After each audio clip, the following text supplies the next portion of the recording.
Hi everyone, नमस्ते। कैसे हैं आप लोग? और स्वागत है आपका मेरे यूट्यूब चैनल पे। और आज मैं अपनी यूट्यूब जर्नी के बारे में ही बात करने वाली हूँ कि कैसा रहा मेरा यूट्यूब का सफ़र, मैंने क्यों स्टार्ट करा और क्या क्या मुझे लोगों से सुनना पड़ा, 3 साल कैसे बीते। 3 साल से वैसे ज़्यादा हो चुके हैं। मतलब मैंने जनवरी 18 2017 में पहली वीडियो अपलोड करी थी, पर मैं रेगुलर नहीं थी तब कभी, तो लगभग 3 साल हो ही गए हैं। और लोग पूछ भी रहे थे कि कैसे यहाँ पे अर्निंग्स होती है, कैसे स्टार्ट करा, क्या यूज़ करते हो। तो सारी डिटेल्स आज मैं इस वीडियो में बताने वाली हूँ, तो इस वीडियो को देखते रहिए। 2016 में मैंने रिज़ाइन कर दिया था अपनी जॉब से, और मैं कॉर्पोरेट में काम कर रही थी। डेस्क जॉब थी 9 to 6 वाली, तो हालत ख़राब हो जाती थी इतनी देर मेरी डेस्क पर बैठे बैठे। तो मैंने रिज़ाइन कर दिया। और फिर मुझे ये भी लगता था कि यहाँ पे मेरी कोई इतनी ग्रोथ नहीं है, तो इस वजह से मुझे लगा कि मेरे में और पोटेंशियल है, मुझे वो कहीं और इस्तेमाल करना चाहिए। तो मैंने मार्च 2016 में रिज़ाइन कर दिया था। और उसके बाद मुझे चिकन पॉक्स हो गया था 2016 मार्च में। और इतना सिवियर था, मतलब पूरे मार्च, अप्रैल और मई के मिड तक, मतलब 2.5 महीने तक मुझे चिकन पॉक्स रहा। और बहुत ही बुरा था, मतलब इतना सिवियर था। मैं आपको फ़ोटो नहीं दिखाना चाहती हूँ, क्योंकि एक फ़ोटो शायद मेरे इंस्टाग्राम पे लगी होगी, मेरी पहली फ़ोटो ही थी। और मैंने 2016 से ही फिर इंस्टाग्राम अकाउंट बनाया। मैं कुछ सालों से सोशल मीडिया पे भी नहीं थी, तो मैं सोशल मीडिया पे भी मैंने 2016 पे मैंने अपनी ईमेल आईडी बनाई नहीं। और मैंने अपने फेसबुक, अपना इंस्टाग्राम बनाया 2016 में, क्योंकि मैं किसी भी सोशल मीडिया पे नहीं थी। और उस पर सबसे पहली मेरी फ़ोटो चिकन पॉक्स की ही होगी। और मुझे बहुत बहुत बुरा, मतलब मेरी बॉडी का कौन सा ऐसा पार्ट था जहाँ पे मुझे चिकन पॉक्स नहीं हुआ हो। तो चिकन पॉक्स होने की वजह से ना मैं मेंटली बहुत ज़्यादा डिस्टर्ब भी रहती थी, क्योंकि मेरी स्किन इतनी ज़्यादा डैमेज हो चुकी थी। आज भी मेरे बैक पे बहुत ही लाइट लाइट निशान है, और मेरे फेस पर पिटेड स्कार है, जो गड्ढे हो जाते हैं ना चिकन पॉक्स के। मेरी स्किन बहुत ज़्यादा फ्लॉलेस थी, कहीं पे भी कोई गड्ढे, दाग वगैरह ये सब नहीं थे। पर अब मेरे फेस पे भी पिटेड स्कार है, मेरी बॉडी पे भी कहीं पर ऐसे स्कार्स हैं जो अभी भी मौजूद है। तो इस वजह से मैं थोड़ी डिस्टर्ब रहने लगी, और मैं कुछ ना नए नए तरीके देखने लगी कि ये कैसे ठीक होगा। कुछ मैंने ट्रीटमेंट्स भी लिए। सर्जरी नहीं करवाई है, कोई सर्जरी नहीं है, कोई ट्रीटमेंट्स जैसे होते हैं पील करवा लिया या कोई ऐसे फेशियल करवा लिया, तो वो सब मैं ट्रीटमेंट्स लेती रहती थी। फिर थोड़ी स्किन मेरी उससे बेटर हुई, और कुछ मैंने मेडिसिन भी ली उसको ठीक करने के लिए। तो घर पर ही मैं बैठ कर ना ब्लॉग्स लिखने लगी। तो ब्लॉग स्पॉट होता है गूगल का, तो गूगल ब्लॉग स्पॉट पे ना आप ब्लॉग्स लिख सकते हो किसी भी बारे में जिसमें आपका इंटरेस्ट हो। तो मेरा स्किन केयर में बहुत ज़्यादा इंटरेस्ट था। बचपन से ही मेरी एक्ने प्रोन स्किन थी। 13 साल की उम्र में ही मुझे डॉक्टर्स के पास इतना जाना पड़ा, डर्मेटोलॉजिस्ट के पास, कि पता चल गया कि ये प्रॉब्लम है, ये दवाइयाँ होती है। मैं कभी कुछ ऐसे ऑइंटमेंट्स के भी नाम लेती हूँ तो आप सोचते हो कि क्या मेरा साइंस बैकग्राउंड है। नहीं, तो मेरा आर्ट्स बैकग्राउंड था। पर इतना मैं गई हूँ ना, मतलब रेगुलरली मैं 13 साल की उम्र से डर्मेटोलॉजिस्ट के पास जाती हूँ, दिखवाती रहती हूँ कि स्किन में कभी कुछ ऐसे प्रॉब्लम हो जाए, तो इसलिए इतना सब कुछ पता है। तो मैं ब्लॉग्स लिखने लगी। तो ब्लॉग्स में हेयर केयर पे, स्किन केयर पे, घर बैठे बैठे 2016 में, क्योंकि मुझे बाहर निकलने का मन ही नहीं था, ना तो मुझे कोई जॉब करने का मन था। फिर उसके बाद 2016 में ही मैंने फ़ैशन डिज़ाइनिंग ज्वाइन करा, 1 साल का जो डिप्लोमा कोर्स था। और वो बीच में मैंने ड्रॉप कर दिया, पर उसमें मुझे सर्टिफिकेट मिला हुआ है फ़ैशन स्टाइलिंग के लिए, तो वो मैंने लंदन से किया था। तो हमारा एक सर्टिफिकेट कोर्स था, तो उसके लिए मैं लंदन गई थी 2016 में ही। और तब भी मेरे माइंड में ना उस दौरान भी चलता रहता था कि यार ब्लॉग्स कब तक लिखती रहूँगी, लिखने में मज़ा नहीं आ रहा, इतना टाइम कंज्यूमिंग है। और फिर जब नेल्स बड़े हो जाते हैं तो मुझे टाइप करने में बहुत प्रॉब्लम होती है, इसलिए मेरी बुक अभी तक कंप्लीट नहीं हो पाई है, क्योंकि टाइप करने में, इनफैक्ट फ़ोन पर भी जब मैं टाइप करती हूँ तब दिक्कत होती है, जब नेल्स ज़्यादा बड़े होते हैं तो, या बड़े भी होते हैं तब भी दिक्कत होती है। छोटे रहते हैं तो जल्दी फास्ट टाइप हो जाता है। तो ब्लॉग्स लिखने का फिर मन नहीं करता था। फिर ब्लॉग्स पर ना तब भी मैंने कंटिन्यू करा कुछ टाइम के लिए, और वहाँ पे ना कुछ ये एड्स लगा देते हैं, वो मुझे इतना अच्छे से नहीं आता था। तो एड्स प्लेस करने के लिए ना मेरा कज़न भाई है, तो उसने मुझे बताया कि ऐसे एड्स प्लेस करते हैं। बहुत ही छोटा है अभी, तो उसने 12th के बोर्ड्स दिए, तो उस टाइम तो वो 9th में था, तो 9th या 10th में था उस टाइम। तो उसने मुझे बताया कि ऐसे एड्स प्लेस करते हैं, और उसने ही ये एड्स लगाई। पर फ्री में कोई काम नहीं करता था, पैसे लेता था उसके भी। तो एड्स प्लेस करी वहाँ पे, तो मुझे लगा कि इससे तो थोड़े बहुत आ रहे हैं पैसे, अच्छी चीज़ है ये। फिर उसने मुझे ये बोला कि आपको तो इतना कुछ पता है, आप यूट्यूब पे वीडियोस क्यों नहीं बनाती हो, आपके पास इतने सारे कॉस्मेटिक्स है, स्किन केयर के बारे में इतनी अच्छी नॉलेज है, हेयर केयर के बारे में इतनी अच्छी नॉलेज है। और मुझे भी ये चीज़ लगती है कि बाकी के जो मेरे कैटेगरी के जो यूट्यूबर्स हैं, बाकी जो ब्यूटी ब्लॉगर्स है या व्लॉगर्स है, तो उनको जितनी नॉलेज है, तो मैंने उनकी वीडियोस देखी है कई लोगों की, तो मुझे लगता है कि इनसे ज़्यादा मुझे थोड़ा स्किन केयर के बारे में पता है कि जब कोई ऐसी प्रॉब्लम होती है, और वो इसलिए क्योंकि मैं डर्मेटोलॉजिस्ट के पास रेगुलरली जाती रहती हूँ। तो मैंने सोचा कि मुझे यूट्यूब पर वीडियोस बनानी चाहिए, क्योंकि उस बच्चे ने, मेरे भाई ने मुझे बहुत एनकरेज करा कि वीडियोस मुझे बनानी चाहिए और इतना सामान है तो क्यों नहीं।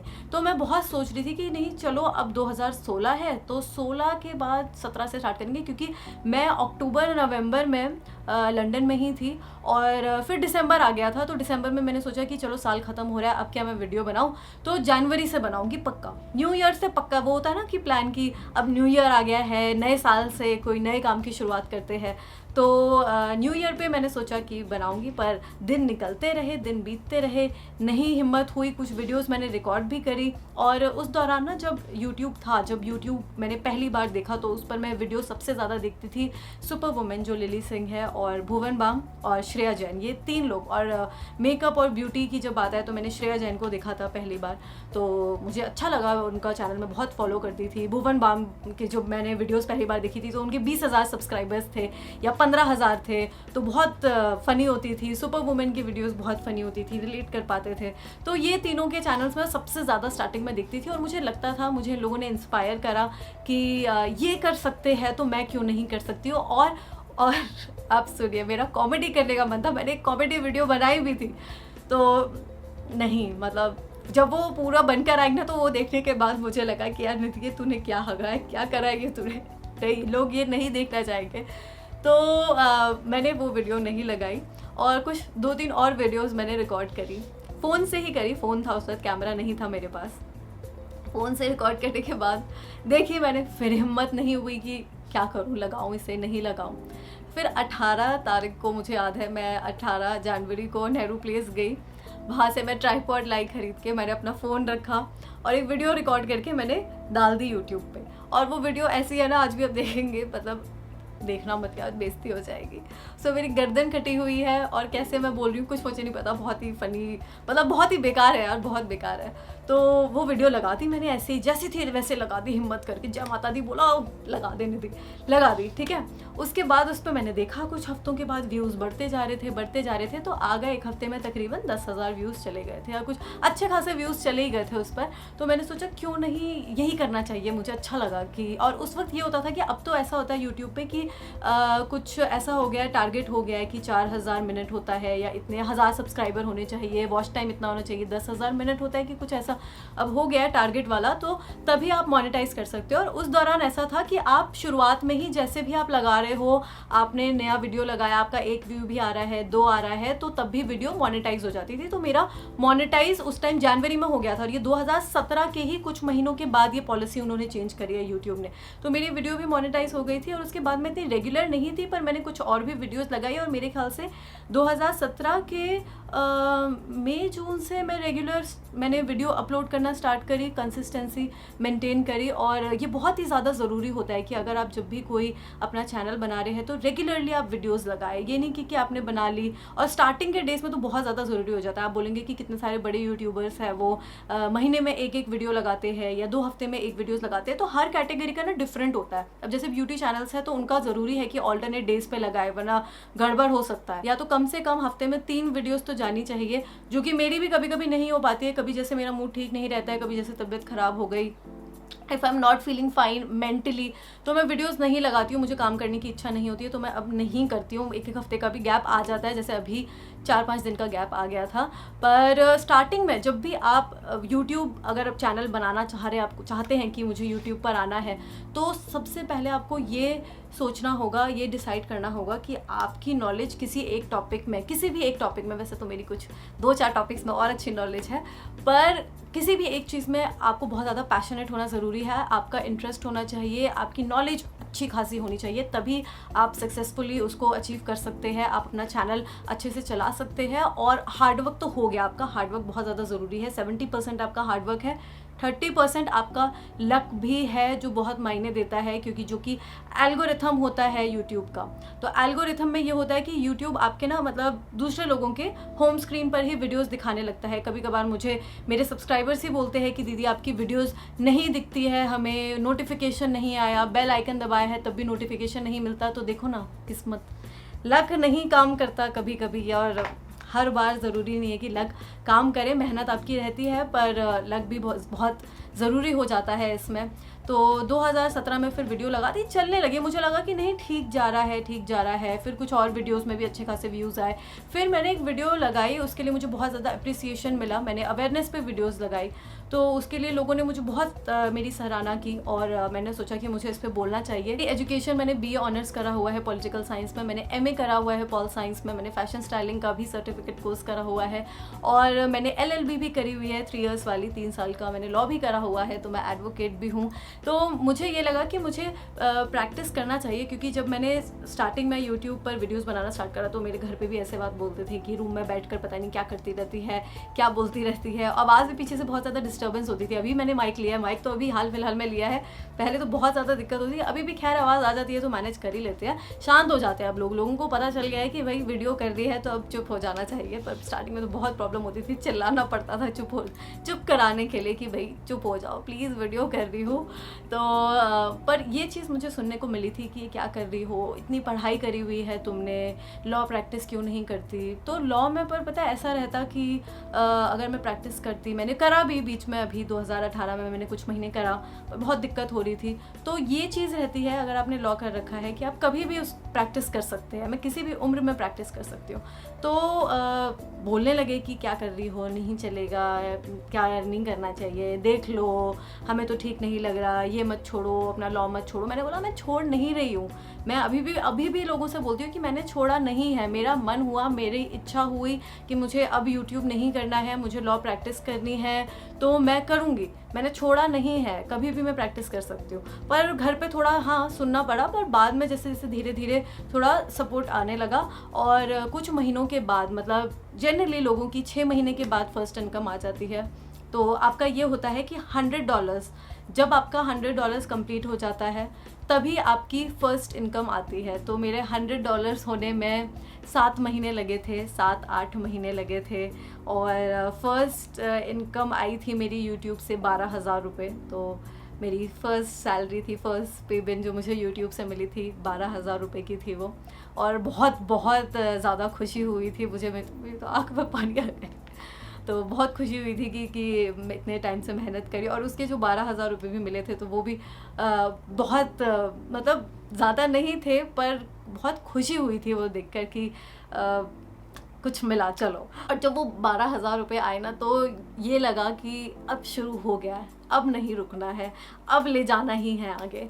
पर जैसा मैंने आपको बताया कि किस्मत का भी होता है, तो यहाँ पर आप मेरे चैनल पर ही देख सकते हैं कि सब्सक्राइबर्स होते हैं, व्यूज़ इतने नहीं जाते हैं, क्योंकि व्यूज़ का ही खेला थोड़ा होता है यूट्यूब में। और आपके कहाँ से व्यूज़ आ रहे हैं इस पर भी होता है कि कौन सी कंट्री से व्यूज़ आ रहे हैं, इंडिया से आ रहे हैं, बांग्लादेश से आ रहे हैं, या फिर आपके US से आ रहे हैं। तो जितनी संपन्न कंट्री उतना आपको जो एड्स आती है, तो जो यूट्यूब वीडियो से पहले जो एड्स आती है उसका पैसा मिलता है। अगर आप पूरी देख लें, स्किप ना करें ऐड को, तो और थोड़ा 1-8 रुपये ज़्यादा मिल जाते हैं, कुछ पैसे ज़्यादा मिल जाते हैं। तो मेरे तो खैर घर पे कोई स्किप नहीं करता है ऐड, पर लोग कर देते हैं, और कोई नॉन स्किपेबल ऐड भी होती है, तो उससे भी थोड़े से वो बम्पर एड्स में आ जाती है। तो कुछ ऐसे भी होते हैं, नीचे आपको थोड़ी स्पॉन्सर एड्स और भी दिख रहे होंगे। तो ये एक तरीका है यूट्यूब पे पैसे कमाने का, कि जो एड्स के थ्रू आप वीडियो को मोनेटाइज करके कमा सकते हैं। फिर स्पॉन्सरशिप भी धीरे धीरे आने लगती है। ऐसा नहीं कि आप स्टार्टिंग में ही यूट्यूब पर आए, तो स्टार्टिंग में ऐसा लगा मुझे कि नहीं, बाकी चैनल्स को तो इतने सारे प्रोडक्ट्स दिखाते रहते हैं, कहाँ से आता है इतना पैसा। मैं सोचती थी, ये भी चीज़ सब लोग सोचते होंगे कि कहाँ से आता है पैसा। यार मेरे बाल थोड़े से ना ख़राब हो रहे हैं, शैम्पू गंदा वाला यूज़ करा था, इसलिए प्लीज़ इग्नोर करना,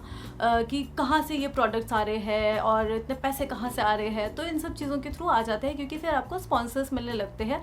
और शुरुआत में ना आपको ऐसे मिलेंगे, आपको ना बार्टर पे स्पॉन्सरशिप मिलेगी कि आप प्रोडक्ट्स ले लो, उसका आपको पे नहीं करेंगे, और फिर आप प्रोडक्ट के बारे में बताते हो, दिखाते हो, जो भी अपना ओपिनियन देते हो।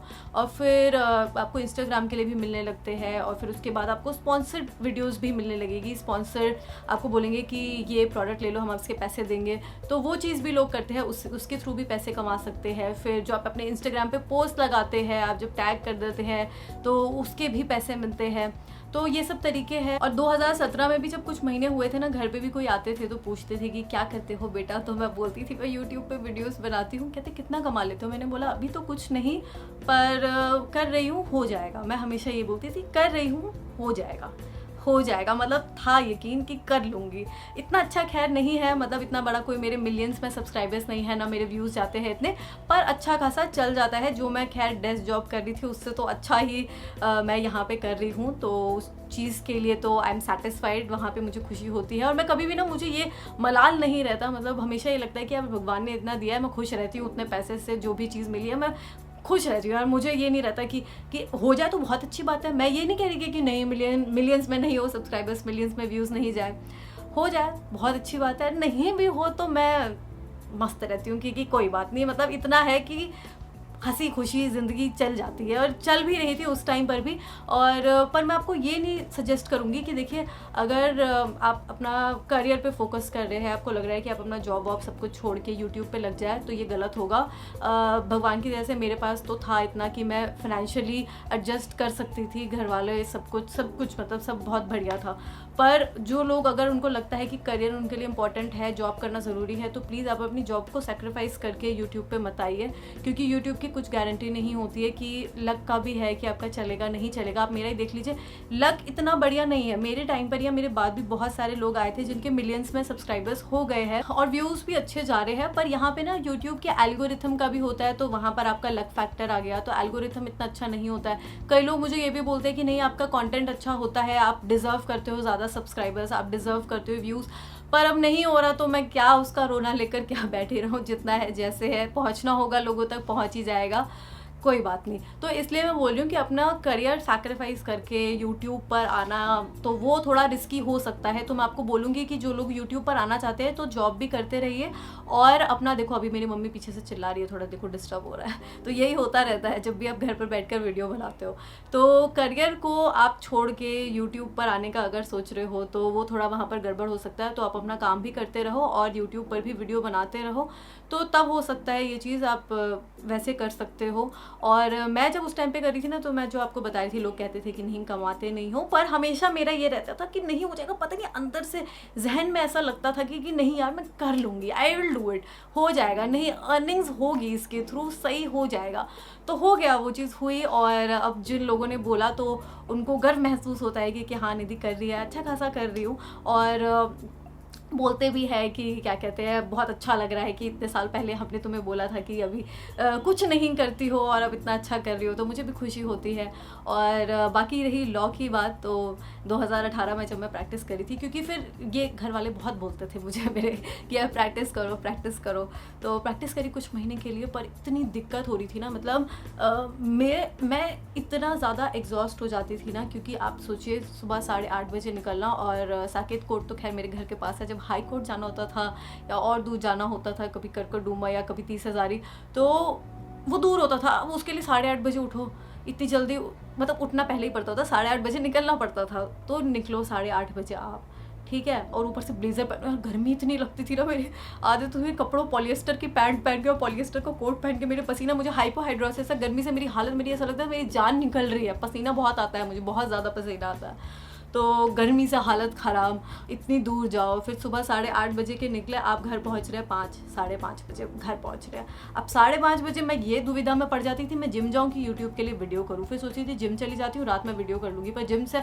आने के बाद हालत ही नहीं बचती थी कि वीडियो कर पाऊँ, तो वहाँ पर मैं थोड़ी सी इरेगुलर हो गई थी, और मैंने कुछ वीडियोज़ करी भी, पर उसमें भी मैं बहुत ज़्यादा थकी हुई रहती थी। और फिर सोचिए, अब पूरा दिन ना ऐसे ही निकल गया, 5:30 बजे घर आ रही हूँ, और उसके बाद ये सब जिम या फिर यूट्यूब वीडियोस, तो दिन निकल गया ऐसे ही। और फिर अगले दिन ना जज के आगे जाने में बड़ी शर्म आती थी कि जज ने बाय चांस कुछ पूछ लिया ना किसी मैटर के बारे में, तो बेइज्जती हो जाएगी। क्योंकि ये होता है कि अगर आप प्रैक्टिस कर रहे हैं, आप अगर लॉ प्रैक्टिस कर रहे हैं, कोर्ट जा रहे हैं, तो आपको केस को पढ़ना, अगर अगले दिन जा रहे हैं कोर्ट जा रहे हैं, तो आपको वो मैटर पढ़ के जाना होता है, स्टडी करके जाना होता है, जो कि मैं नहीं कर पा रही थी। तो मुझे शर्म आती थी कि यार कैसे जज के आगे कुछ पूछ लिया तो अभी तो झंड हो जाएगी, डांट पड़ जाएगी, क्या करूँगी, तो वो चीज़ हो जाती थी। तो इसलिए यहाँ पे दिक्कत हो सकती है। तो अगर मुझे वो प्रैक्टिस भी करना है, तो वो भी फुल डेडिकेशन के साथ, मुझे कम से कम 1-2 साल वहीं पर पूरा डेडिकेटेड होके काम करना पड़ेगा, तभी मुझे चीज़ें ठीक से पता चलेगी। नहीं तो ऐसे सब गड़बड़ होता रहेगा, ना घर के रहेंगे, ना घाट के रहेंगे, ना यूट्यूब रहेगा, ना लॉ रहेगा, वो भी टाइम ज़ाया जाएगा, वक्त पूरा एकदम बेकार हो जाएगा, और ये भी जो इतना टाइम दिया है वो भी यूज़लेस हो जाता। तो वो फिर मैंने कुछ महीने करने के बाद छोड़ दिया और फिर मैं यूट्यूब ही अपना करने लगी, क्योंकि दिक्कत होने लगी थी। और ये सोच लिया कि अगर जब भी मुझे यूट्यूब छोड़ने का मन होगा तो मैं ऑब्वियसली प्रैक्टिस करूँगी, अगर मेरी इच्छा हुई तो। और देखिए, मैं जो ये ब्यूटी वीडियोज़ बनाती हूँ तो साथ ही साथ मैं फिर अवेयरनेस और रिलेशनशिप पे भी वीडियो बनाने लगी। तो अवेयरनेस का ये हुआ कि मैं हमेशा से ही बनाना चाहती थी, इस पर बोलना चाहती थी। कॉमेडी का खैर मुझे मौका मिला नहीं, आपने मेरा वो वाला साइड नहीं देखा है, तो जो लोग मुझे पर्सनली जानते हैं खैर उन्हें पता है, तो मेरा सेंस ऑफ ह्यूमर अच्छा है।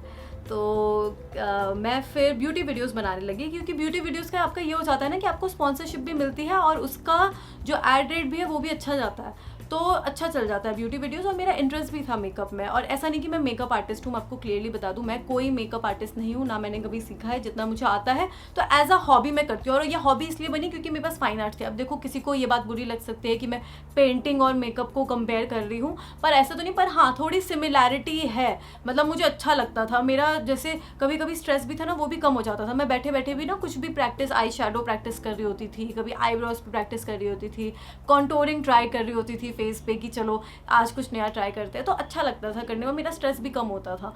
तो मेकअप करना मुझे अच्छा लगता था, स्किन केयर की नॉलेज थी, हेयर केयर की नॉलेज अच्छी है, तो फिर इसलिए मैं ये वीडियो करने लगी। और इनके जैसा मैंने आपको बताया कि स्पॉन्सर्स भी बढ़िया मिल जाते हैं, तो ये एक रीज़न था। और यूट्यूब पे आने का फिर मुझे लगा कि यार ये एक ऐसा प्लेटफॉर्म है जहाँ पर मुझे काफ़ी सारे लोग सुन सकते हैं।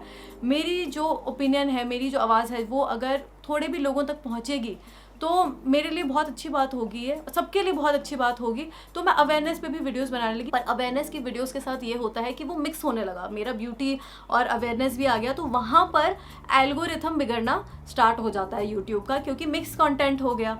तो अभी दूसरा चैनल भी फिर मैंने ट्राई करा, जब मेरे 30-40 हज़ार सब्सक्राइबर्स थे तो मैंने दूसरा चैनल बनाया, पर वहाँ पर फिर व्यूज़ ही नहीं आ रहे हैं। मतलब कितने 300-400, मतलब लोगों को पता ही नहीं, लोग जा ही नहीं रहे हैं। तो मैंने सोचा यार यहाँ पे तो फिर कुछ बोलने का फ़ायदा ही नहीं, मेरी आवाज़ जब ज़्यादा लोगों तक पहुँच ही नहीं रही है तो ये फिर ये वीडियो बनाने का मतलब क्या। तो मैं कंटिन्यू करने लगी अपने ही चैनल पर अवेयरनेस की वीडियोस बनाना, जो कि अक्सर डिमोनेटाइज हो जाती थी। और वीडियो डिमोनेटाइज होने से आपके चैनल पर बहुत इफेक्ट पड़ता है, स्पेशली जब आप ऐसे टॉपिक्स पर बात करने लगते हो तो भी इफेक्ट पड़ता ही है।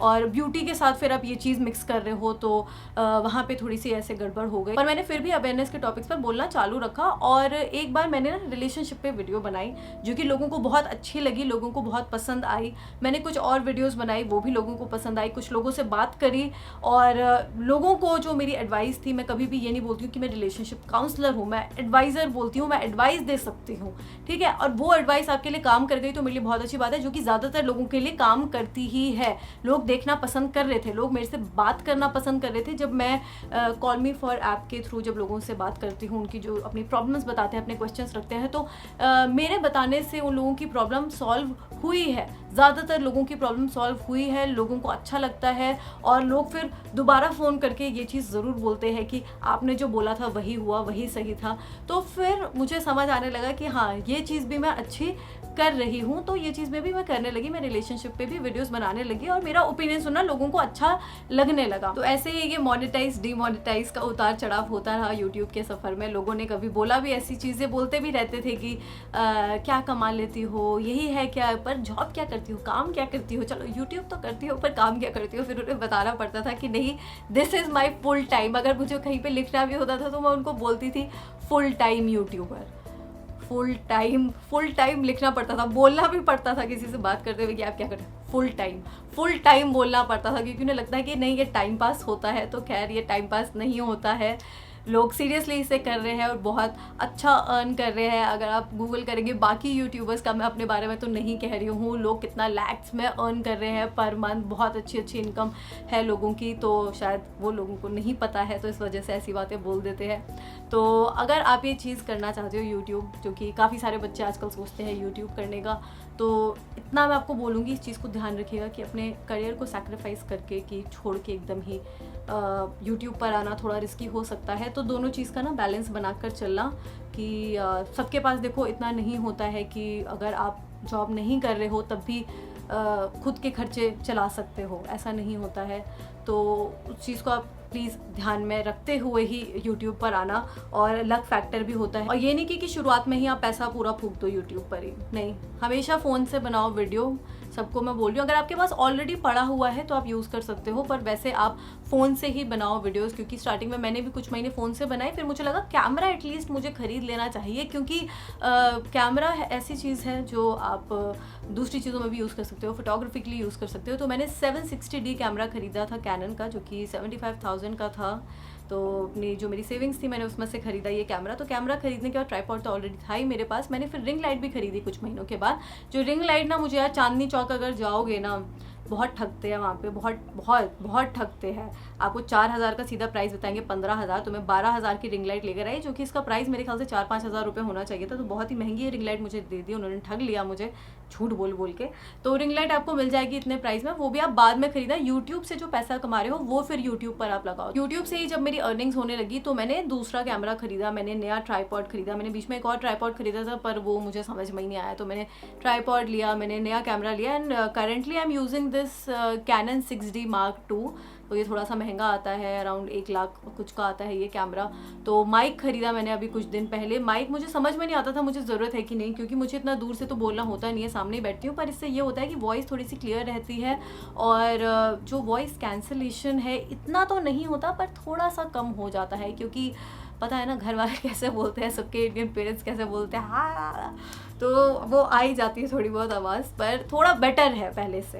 पहले की जो अगर आप मेरी वीडियो सुनेंगे, उसकी वॉइस क्वालिटी सुनेंगे और अभी की सुनेंगे तो काफ़ी डिफरेंस है। कई लोग मुझे दूसरे चैनल के लिए भी बोलते हैं कि अवेयरनेस वाली वीडियोज़ के लिए, रिलेशनशिप के लिए दूसरा चैनल बना लो, पर कुछ फ़ायदा नहीं है यार ऐसे, क्योंकि व्यूज़ इतने अच्छे खासे आते हैं नहीं, फिर सब्सक्राइबर्स भी इतने नहीं हैं। तो दूसरा चैनल अगर मैं बनाऊँ तो व्यूज़ तो अच्छे खासे आ जाए उस पर, तभी तो कुछ फ़ायदा ना, वरना पता चले मैं बोलती रहूँ, आप लोग नहीं सुनो मेरी बात को, तो फिर ठीक नहीं लगता है ना। तो इसलिए अभी तो मैंने आइडिया ड्रॉप कर दिया। मैंने सोचा था दूसरा चैनल का फिर से, पर अभी नहीं, थोड़े टाइम बाद शायद वो भी, तो तब देखेंगे दूसरे चैनल का। और यूट्यूब का 1 मिनट मेरे पास वो सिल्वर बटन भी है, मैं दिखाती हूँ। तो ये रहा ये सिल्वर प्ले बटन, और इसमें मेरी रिंग लाइट भी दिख रही है, बहुत गंदी देखो रिंग लाइट, ये रिंग लाइट। और 100 के होने पर ये मिला था सिल्वर प्ले बटन। इसको मैंने कभी भी अपनी वीडियोस में नहीं दिखाया, ना तो इसकी फ़ोटो लगाई थी, क्योंकि जब भी आया था तो उस टाइम पुलवामा अटैक के बारे में लास्ट ईयर, तो उस वजह से मैंने कहीं पे कुछ ऐसी वीडियो या फिर फ़ोटो नहीं लगाई थी।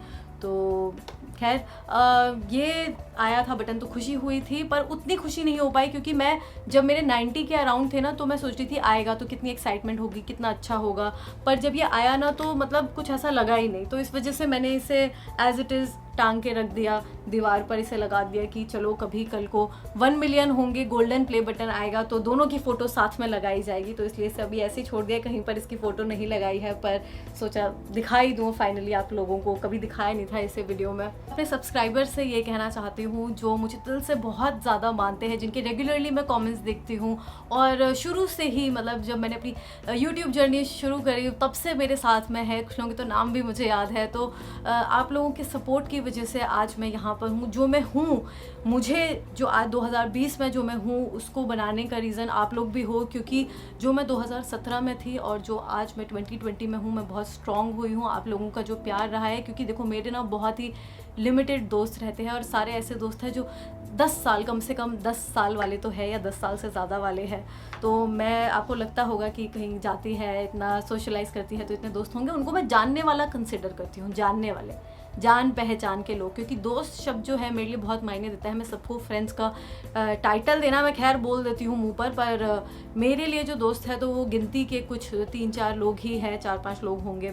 तो जो 10 साल से है, 12 साल से है मेरी ज़िंदगी में, तो उन्हीं को मैं दोस्त बोलना पसंद करती हूँ। पर आप लोग जब आए ना मेरी लाइफ में, तो आपके इतने अच्छे कॉमेंट्स देखकर ना, जब प्यार वाले इतने अच्छे कमेंट्स करते हो ना, मतलब दिल जीत लेते हो मेरा। दीदी आप ऐसे, दीदी आप ये, मतलब इतने अच्छे अच्छे कमेंट्स, तो इतनी मुझे मोटिवेशन मिलती है ना, उसे मैं सच बता रही हूँ, वो चीज़ मुझे मोटिवेट करती है। आप लोग मेरी वीडियोस देखकर ये बोलते होंगे कि आप हमें मोटिवेट करिए, पर आप जब ये चीज़ें लिखते हो ना, आप अपना फीडबैक देते हो ना, वो इतना मेरे लिए मायने देता है, वो मेरे लिए इतना ज़्यादा इम्पॉर्टेंट है आपका फीडबैक। आप जब प्यार से कुछ मेरे लिए लिखते हो, इतनी रिस्पेक्ट करते हो, तो बहुत ज़्यादा उसकी इंपॉर्टेंस होती है मेरे लिए। उसने मुझे इतना स्ट्रॉन्ग बनाया है आज, और कभी कभी तो मुझे ऐसा लगता है मैं सिंगल हो के मुझे किसी की ज़रूरत भी नहीं पड़ती है, कि इतना प्यार करते हो ना। कभी मन दुखी भी होता है ना, फिर वो आपका प्यार मैं देखती हूँ ना कि यार इतना प्यार, इतना सपोर्ट। खैर इतना नहीं है मेरा, मैं ये नहीं कह रही कि मेरे बहुत ही ज़्यादा इतने मिलियंस में फॉलोअर्स है या जो है, पर जो कुछ जो है ना ऐसे लोग, वो इतना ज़्यादा मानते हैं ना मुझे, मतलब इतना प्यार करते हैं ना, तो मतलब दिल से आई लव यू, बहुत ज़्यादा थैंक यू। आप लोग ने मेरा साथ दिया, आप लोगों ने अपना साथ शुरू से अभी तक दिया, और अभी भी मेरा इतना साथ दे रहे हैं, आगे भी देते रहिएगा। और बहुत बहुत दिल से शुक्रिया आप लोगों के लिए। आप लोग मुझे मोटिवेट करते हैं, आप लोग ने मुझे स्ट्रॉन्ग बनाया जो मैं हूँ। मैं कभी कभी जब ऐसे दुखी हो जाती हूँ ना, तो मुझे आप लोगों की याद आ जाती है। आप लोगों के मैं कभी कभी कमेंट्स पढ़ती हूँ, और कुछ कमेंट्स के मैं स्क्रीनशॉट भी ले लेती हूँ, और वो स्क्रीनशॉट ना मैं सेव जब कर लेती हूँ अलग फोल्डर में, तो मैं वो जब पढ़ती हूँ ना, तो मुझे बहुत सुकून मिलता है, मुझे बहुत अच्छा लगता है, बहुत खुशी मिलती है। मैं एकदम बहुत ज़्यादा खुशी से प्रफुल्लित हो जाती हूँ, बहुत अच्छा लगता है मुझे। देखो अभी मैं कितनी खुश लग रही हूँ। तो वो जब मैं आपका फीडबैक पढ़ती हूँ, आपके कमेंट्स पढ़ती हूँ ना, मुझे बहुत बहुत ज़्यादा खुशी होती है। लोग ठीक है हेट भी फैलाते हैं, कुछ नेगेटिव भी क्रिटिसाइज़ भी करते हैं, पर खैर कोई बात नहीं। पर उससे ज़्यादा जब वो प्यार मिलता है ना इतना ज़्यादा, उसकी ज़्यादा इंपॉर्टेंस होती है मेरे लिए। और हाँ, मुझे बैकग्राउंड के लिए भी लोग बोलते रहते हैं बैकग्राउंड क्यों नहीं चेंज करती। तो देखिए मेरा रूम ना बहुत छोटा है, मेरे रूम में जगह नहीं है, मतलब जगह ऐसे हो गई है ना कि भाई सामान ही रख लूँ यहाँ पर। मैं सामान फ्लोर पे, बहुत ही अनऑर्गेनाइज तरीका है, पर मेरे पास कोई ऑप्शन नहीं है। मुझे खुद अच्छा नहीं लगता है चीज़ें ऑर्गेनाइज रहे, अच्छे से रहे। आपको पता है मैं कैसी हूँ, मैं खुद चाहती हूँ कि चीज़ें अच्छे से रहे, ऑर्गेनाइज वे में रहे, but there is no space in my room. कोई जगह नहीं है यहाँ पर। यहाँ पे ऐसे बॉक्सेस पड़े हुए हैं, बैग्स पड़े हुए हैं जिसमें कपड़े पड़े हुए हैं, बॉक्सेस है जिसमें शूज़ पड़े हुए हैं, फुटवेयर पड़े हुए हैं, क्योंकि सामान इतना सारा हो गया है। रूम बहुत छोटा है मेरा, तो स्पेस की प्रॉब्लम होती है। मैंने कोशिश करी थी कि मैं वो बैकड्रॉप लगा के, मैंने लगाया था बैकड्रॉप, तो वो इतना ठीक नहीं लगा, बड़ा ही ना छपरी टाइप का बैकड्रॉप लग रहा था, तो मैंने इसलिए हटा दिया। और यही ऐसे वॉल जो थी पिंक थी पहले, मैंने इसको वाइट करा दी, और कर्टन्स भी मैंने ऐसे रखे कि ना वाइट बेस वाला, क्या बोल रही हूँ वाइट बेस वाला मैंने रखा। तो इसके लिए भी लोग बोलते रहते हैं कि चेंज करो, but right now I don't have any option. अब ऑप्शन पता है आपको कब मिलेगा, जब मेरी शादी हो जाएगी, तो देखते हैं कब होती है, तो उसके बाद ही शायद कोई ऐसी होप होगी बैकग्राउंड मेरा चेंज हो जाए, या मैं चेंज करके बना पाऊँ, देखते हैं। पर अभी तो मुझे नहीं लगता कि बैकग्राउंड इतना चेंज हो पाएगा, क्योंकि बैकड्रॉप मैंने लगाया था, पर रूम ऐसे हो गया था ना, तो स्पेस ही नहीं थी। खैर बैकड्रॉप का वो जो ऐसे आता है ना, ऐसे रॉड आती है इस तरीके से ना, ऐसे दो ये स्टैंड होते हैं और इस तरीके से होता है। आप फिर अपना बैकड्रॉप उस पर लगा देते हो, या ग्रीन स्क्रीन लगा दो। ग्रीन स्क्रीन ये इतनी एडिटिंग मुझे देखो आती नहीं है। मैं एडिटिंग तो अपनी करती हूँ आई मूवीज़ पर, तो मेरे पास ये मैकबुक है, तो आई मूवीज़ है, उसमें फाइनल कट प्रो भी मैंने खरीदा। देखो कितनी, मतलब टेक्नोलॉजी में तो मैं ज़ीरो हूँ, मैं आपको सच बता रही हूँ। टेक के मामले में तो ना मतलब नहीं आता मुझे, कुछ बच्चों से मुझे सीखना पड़ता है। तो आई मूवीज़ पे मुझे एडिट करनी पड़ती है। फाइनल कट प्रो मैं यूज़ नहीं कर पाई। फोटोशॉप भी मेरे पास है, पर वो भी मैं यूज़ नहीं कर पाई, तो इसलिए मेरे थंबनेल भी बहुत ही ज़्यादा सिंपल होते हैं, तो बैकग्राउंड ऐसा रहता है। तो वो जो स्टैंड लिया था, तो मैंने सोचा ग्रीन स्क्रीन लगा के मैं बैकग्राउंड चेंज कर दूँगी, पर वो भी मुझसे नहीं हो पाया। और क्या कहते हैं, ये जो दूसरे बैकग्राउंड लगाए वो तो खैर अच्छे नहीं थे। तो आगे देखते हैं आगे क्या होता है। कुछ महीनों में तो कोई चांस नहीं लग रहा है, वैसे ही कोरोना हो गया, तो कोरोना वायरस की वजह से मुझे तो नहीं लगता कि कुछ और साल मैं शादी करूँगी। तो जब हो जाए तो उसके बाद ही शायद देखो बैकग्राउंड चेंज होता है। बाकी देखो, जिन लोगों को यूट्यूब स्टार्ट करना है, तो अभी आपके पास बहुत अच्छा मौका है, क्योंकि लॉकडाउन हो रखा है। तो इस दौरान आप वीडियोस बनाकर लगा सकते हो, देख सकते हो कि क्या रिस्पॉन्स आ रहा है। पर जब आप रेगुलर अपनी जॉब करने लगे हो, तो उसको छोड़ के यूट्यूब पर आना वो थोड़ी सी नासमझी होगी, क्योंकि कोई गारंटी नहीं है यूट्यूब की, तो उस चीज़ का थोड़ा सा ध्यान रखना। बाकी तो मैंने आपको चीज़ें बता ही दी है, कैसा रहा मेरा सफ़र, क्या क्या हुआ, कैसे स्टार्ट करा, क्या आया माइंड में, तो सब कुछ बता दिया है। और वीडियो देखने में मज़ा सब कुछ आएगा ना। लाइक वाइक करो यार, क्योंकि लाइक करने की इंपॉर्टेंस होती है। आप वीडियो देख लो, आपको अच्छी लग गई, पर लाइक करो। लाइक करने से क्या होता है ना, लाइक सब्सक्राइब और कमेंट करने से, तो वो चीज़ ना मुझे मोटिवेट करती है, मुझे अच्छा लगता है वो चीज़। आपके कमेंट आते हैं तो मुझे अच्छा लगता है, आपके लाइक्स आते हैं तो मुझे अच्छा लगता है। तो इसलिए हम लोग बोलते हैं कि लाइक करो, सब्सक्राइब करो, शेयर करो। व्यूज़ आते हैं तो हमें अच्छा लगता है, फिर आप कमेंट करते हो अच्छे, तो वो पढ़ के अच्छा लगता है। तो इसलिए ना ये सब करा करो, ठीक है। चलो ओके, बाय, टेक केयर। और जिसको स्टार्ट करना है तो उन सबके लिए ऑल द बेस्ट।